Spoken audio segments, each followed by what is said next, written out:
Pillar গুলা তো সাইডে কেন? এগুলা দেখেন, এটা হচ্ছে গিয়ে কম্বাইন্ড ফুটিং। এটা লোড ক্যালকুলেশন করে তারপরে এই পিলার গুলো বসানো হয়।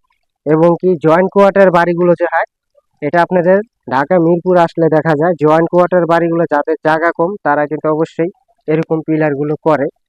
তো আপনারা অনেকে মন্তব্য করেন যে পিলার গুলো এক সাইড হয়ে গেছে, অ্যাকচুয়ালি এটি সম্পূর্ণ ভুল ধারণা। এগুলা ইঞ্জিনিয়ারিং লোড ক্যালকুলেশন করে তারপরে কিন্তু এগুলা বসানো হয়েছে।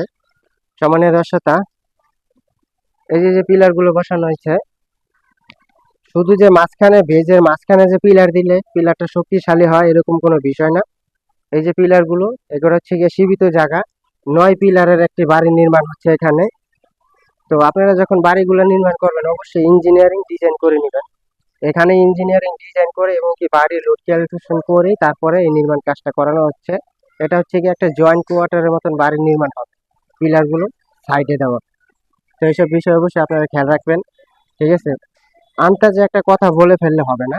ইঞ্জিনিয়ারিং ডিজাইন অনুযায়ী যদি আপনাদের পিলার যে কোনো কোনায় হয়, তাহলে আপনাদের লোড ক্যালকুলেশন করে সোজা কথা এই পিলারটা বসাইতে হবে।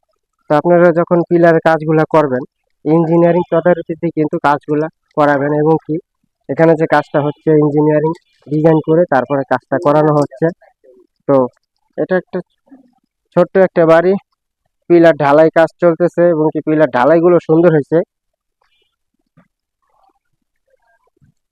এই যে যে পিলার গুলো আছে, এই পিলার গুলো আপনাদের ঢালাই এরকম সুন্দর হলেই হবে না, সঠিক নিয়মে ভাইব্রেশন করতে হবে এবং কি সঠিক রেশিওতে ঢালাইগুলা মিলাইতে হবে।